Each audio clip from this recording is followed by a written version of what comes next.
G, y'all, I'm home. Been around the world, but yo, ain't no place like Africa. I'm home. Good man. I'm coming home. Africa, I'm home. I'm coming home. So we have a bunch of people out here who think they can rape and rob the world and think that they could have enslaved the world and think then that they are going to sleep well at night. It doesn't work that way. So we have some of our people here who think then that slavery was back then and had nothing to do, and had nothing to do with them. Ladies and gentlemen, we've never escaped slavery. We still share the slave consciousness of our great-great-grandparents. We are of the same mind to a great extent that they were. We have not advanced beyond these people. How can I say that? I generally ask a series of questions. You say that slavery has nothing to do with you and slavery was back there.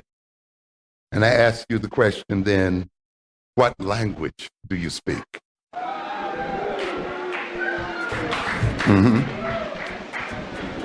When did you learn that language? Was that the language African people were speaking when we were taken into slavery in America? In other words, the language we speak at this moment is what? A slave language. The language that our slave ancestors were forced to learn. And we still speak it, and you can still hear the pidgin, the Creole, and the other kinds of stuff in our language right at this moment that they had to go through. That language, with its words defined by history and by an experience, is the language we use today to guide our behavior. It's the language we use today to talk to ourselves. It's the language we use today to learn about ourselves and to learn about the world. It's the language today we use to try to understand ourselves. Is there no wonder then that we are still confused? So we have not escaped slavery because we are still using a slave language and we speak the language of slaves. What kind of food do you eat? You say soul food? Was that the food of African people? Slave food. The food that we find most satisfying, the food that we find that sticks to our ribs, the food that we call down home, a food that we learn to eat in the quarters. And yet we dare say that we have escaped slavery, that we have nothing to do with those people back there, that was back there. When our whole very social life and social relationships, our very definition of ourselves as a people, our very attempt to commune with ourselves is mediated by the food of slaves. Understand what I'm trying to get at? And how can you say that you exist in a different consciousness from another people? What kind of uniforms are we wearing? Huh? What kind of clothes are we wearing? Were these the clothes of African people? Huh? This is what we got to look at. Yes. What is this to say then that we've escaped slavery? What kind of names do we respond to? Yes. Yes.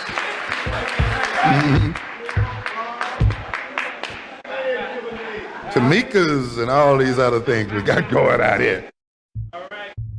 What kind of names do we identify with? Why is it that African names sound strange to us now as a people, and yet we dare say that we have a different consciousness from our great slave grandparents? How can we say that? We are still of the same consciousness. And we are still in the same position because we are still servants of the white man. And our reason for being in America is to serve white folk and to generate wealth for them. And there has been no change at all in terms of our relationship to these people.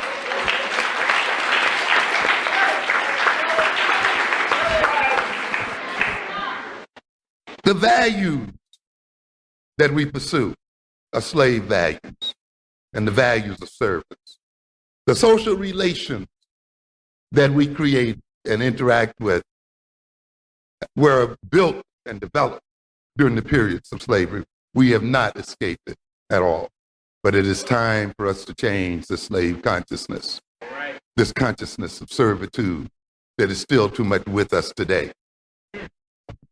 And ultimately, we ask the question that's closest to home for a lot of people. When we claim that we've escaped slavery, and the slavery was something back there, which has nothing to do with us today. And then I ask you the question, what kind of God do you worship?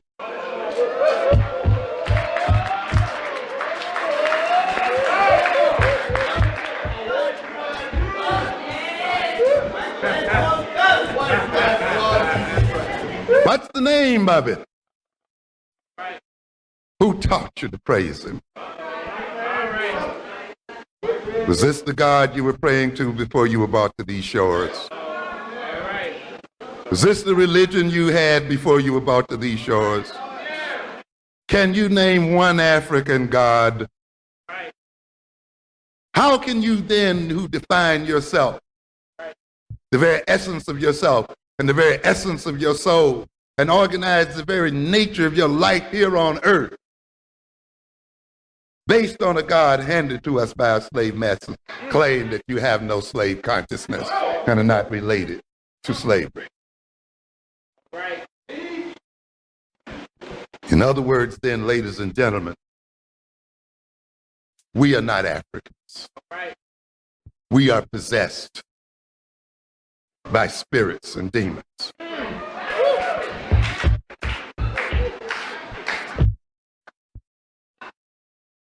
We have let another people's spirit take possession of our bodies and take possession of our minds. When we speak, it is not with our African voice. It is with the voice of that demonic presence that uses our lips to speak its own language.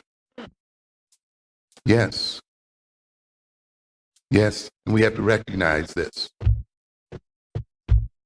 We are possessed. And if we are to transform ourselves and to transform the nature of our relationship with those who are our masters, we must engage in an exorcism and clear the devils out of our minds.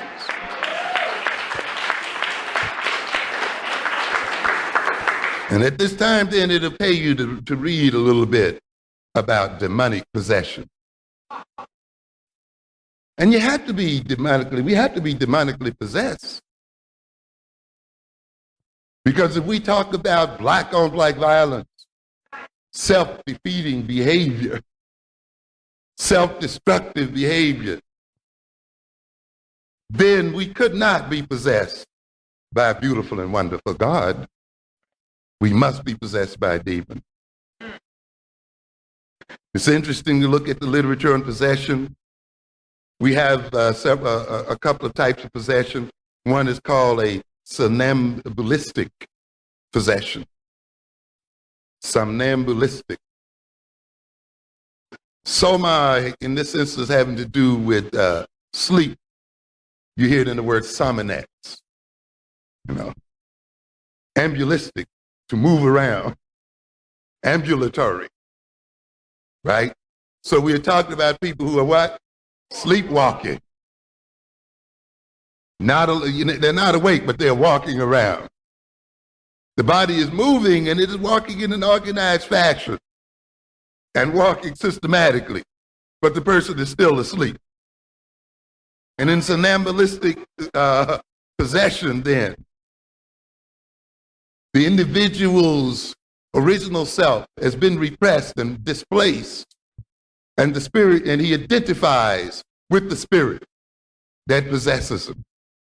And his I and the spirit's I are one and the same. We have a lot of that here today, where the spirit that has been implanted in us, we have taken to be us, and we've identified with it. That is why in defending ourselves, we end up defending the people who rule over us. In defending our ego, we end up maintaining the social structure that has destroyed our ego to begin with. And you see it in our youngsters, who will fight and kill in the name of respect, and fight because their egotistic orientation has been insulted. And therefore, in defending their ego, they do not kill the people who destroyed their ego. They kill each other and maintain the ones who destroyed them in the first place in power. And that's why the subtitle of my book, Black on Black Violence, was Black Self-Annihilation in Service of White Domination. We are killing each other in order to maintain this system.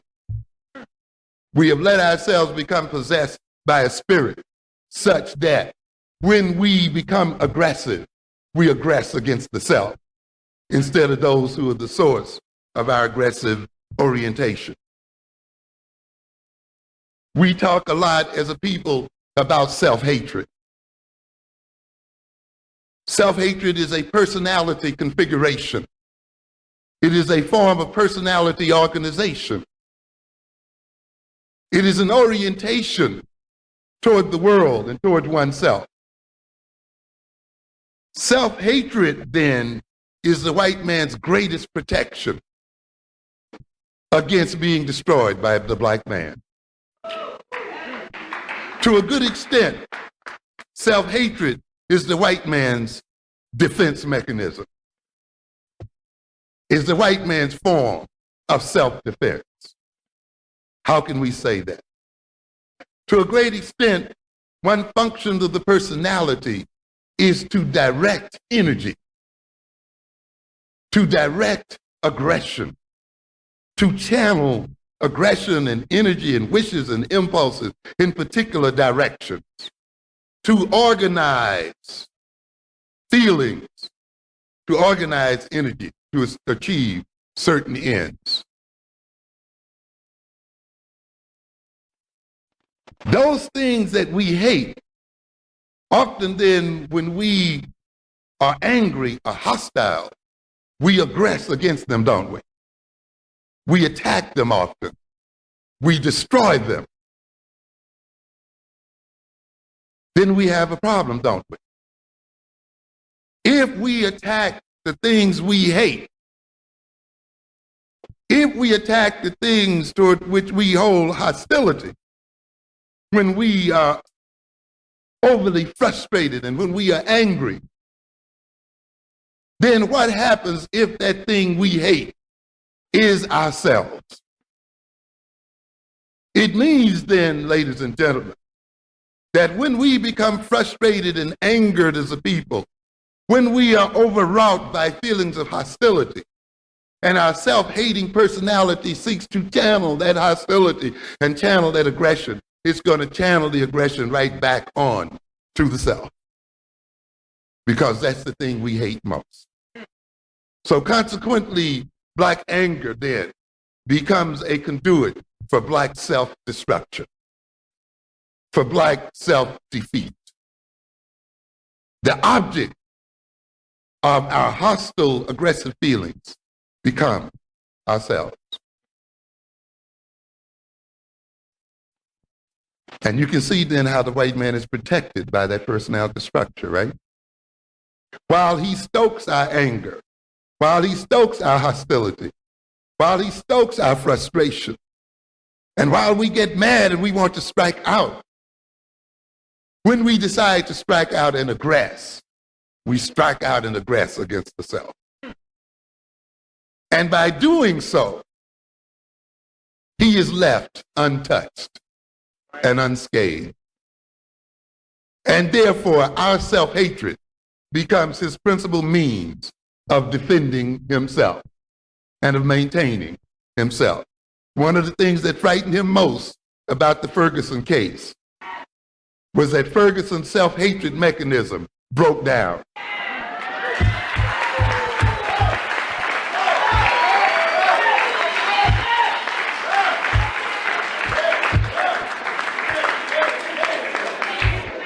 Unlike many deaf, dumb, and blind Negroes, he knew who his enemies were. And so when he got angry and hostile, instead of going out to drink himself to death, instead of going out to smoke crack and destroy himself,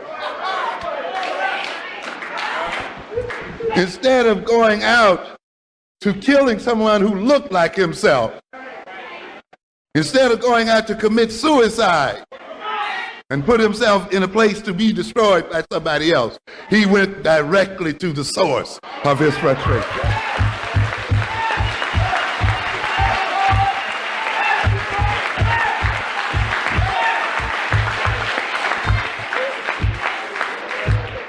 And this is what frightened those people. They were wondering how many more are there like that, and are they increasing? Yes. So you can see why the seed of self-hatred is planted in the minds of the black man. We spend a lot of time about what it does to us, but we got to look at it because I've told you before, every maladaptive characteristic in the black psyche is there for white folk. And it's not purely there because they hate you or they misunderstand you or they don't know who you were. It has nothing to do with all of that. I tell people when you analyze the so-called aberrations in the black personality, you must always ask the question, what are their social functions and roles? Who benefits from this aberration in the black man's mind? What is the social and political and economic benefits, and for whom? Who gains from this particular orientation in our minds? And then you begin to see why it's there and what its function is. And so every complaint we have about ourselves has a political, economic, and social intent beneficial to white folk and detrimental to ourselves. And that means then, somewhere along the way, we became possessed by these orientations, and they were implanted in our personalities. We have come to identify with them as our natural selves, as our natural orientation.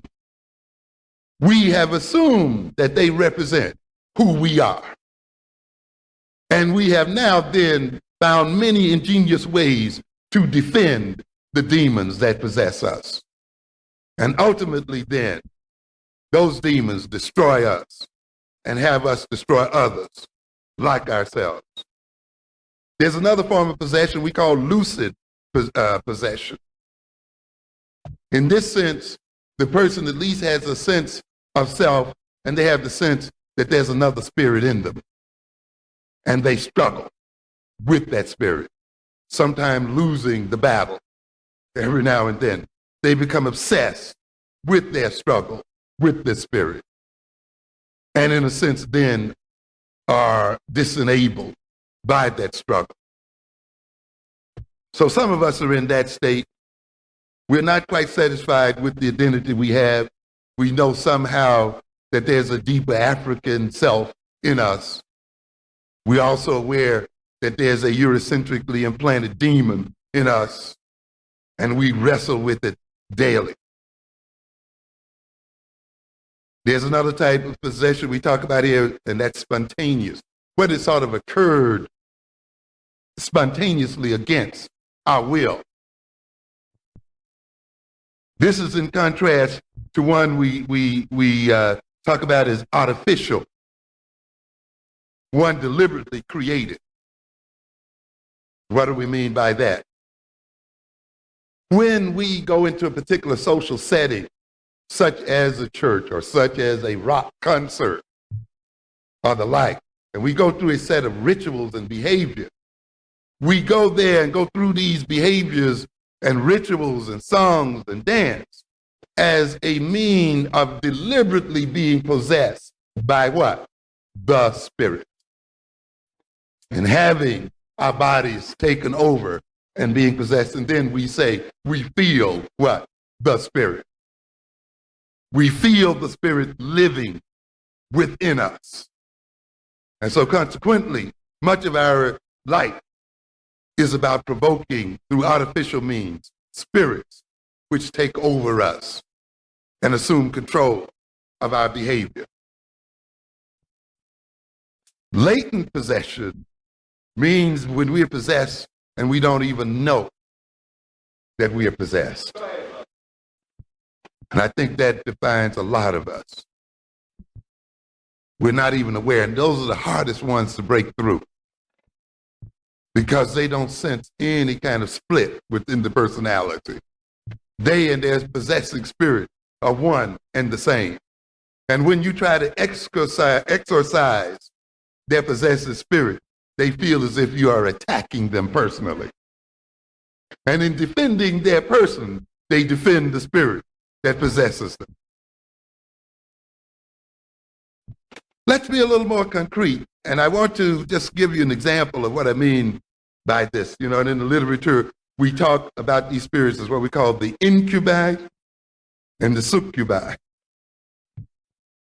Spirit that lies in the body or lies on the body, the incubus, and the one that lies under the spirit, the succubus. When we talk about this spirit, though, that possesses us, when we talk about this spirit that the European implanted in us in terms of the language, in terms of the food, in terms of the religion, in terms of the values, in terms of the social relations, in terms of the name, we are talking about a spirit that's just not a spookish entity in ourselves. It actually incarnates in us. What do we talk when we talk about incarnate? We are dealing with the Latin root carnes, which has to do with what? Meat, flesh. In other words, the spirit comes to dwell in our very flesh and comes to sculpt our very bodies. And therefore, the spirit is a physical thing as much as it is a psychological thing. The bodies that we have tonight, ladies and gentlemen, are bodies that have been created by the European experience and are not our natural bodies as African people. Just as the surface of our bodies reflect the influence of another people, the very internal nature and the physiology of our bodies reflect those people as well. That's why when you get rid of them, you're going to have a healing experience.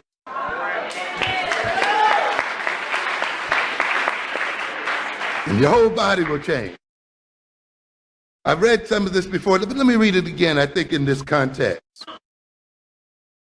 This is most dramatic, and the things I'm talking about are most dramatic when we study the so-called multiple personality. And let me read you a description here that was printed in the Times.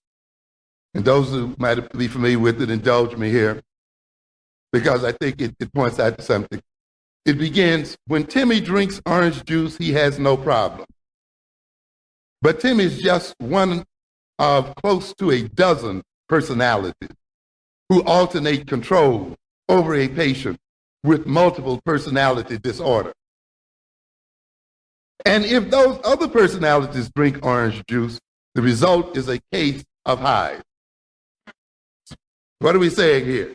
We got one body But depending on what consciousness possesses that body will react to the drinking of orange juice with or without hives. It will break out in blisters. So if it drinks orange juice when one of the other personalities is possessing it, welts and hives will break out right there. If Timmy comes back, if the new consciousness comes back and takes over that body, the hives will disappear almost on the moment. In other words, then, there's a different body for a different consciousness. It goes on to say then that medical disorders that are found to differ from one sub-personality to another. In other words, even though these so-called personalities possess the same so-called body, each personality has a different order of illnesses associated with it. Each personality is vulnerable to a particular type of ailment, one way or the other. So what are we talking about? We are saying that each consciousness, which is represented by each personality, creates its own body, creates its own physiology, and thereby creates its own vulnerability to various ailments and so forth. You see, you get people in medical school who try to teach you that disease only occurs as a result of some kind of viral syndrome or some kind of entry into the body of some bacteria, other thing, and certainly that is a part of it. And certainly there's reality there. But the body must interact with the viruses and must interact with the disease entity.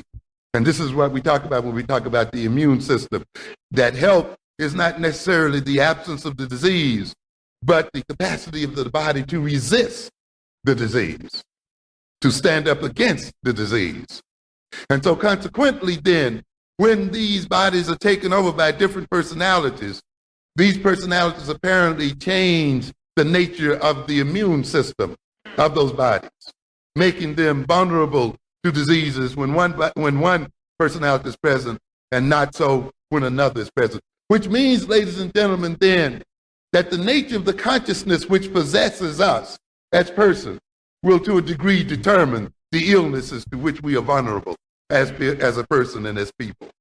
And a lot of the illnesses, physical and other diseases that we suffer then, are mediated by the nature of the consciousness that we've permitted to possess us as a people. So to a great extent, the defeat of disease, the maintaining of health, must not only be pursued in terms of discovering new drugs and these kinds of things, but must involve self-discovery and self-knowledge. It goes on to state that in people with multiple personalities, there is a strong psychological separation between each sub-personality. Each will have his own name and age. Does that strike the bell? What did we say earlier? To what names do we respond? Are they the same names to which we responded prior to slavery? So in other words, as we got the new slave personality, we got what? New names. Yes, yes, yes. And we were changed. To a good extent, our names were given us to designate our new consciousness and our new situation. Each will have his own name and age, and often some specific memories and abilities. In other words, each personality has its own history, has its own biography, has its own memory. And you look at Negroes when they have a certain consciousness and look at the history they remember. Look at the things that they keep in their memories and look at the histories they study and identify with. Look at them fight African history. Yes. Look at them want to identify with the history of Europeans. Look at them wanting to define themselves in terms of that history. And look at them having memories only for that history. Look at those Africans who are still under the possessive influence of the European implanted spirit and know that they have little or no knowledge of African history, and therefore little or no knowledge of their own history as a person and an individual. So there's a consistency between the consciousness and the history that a person has and the memory that an individual has.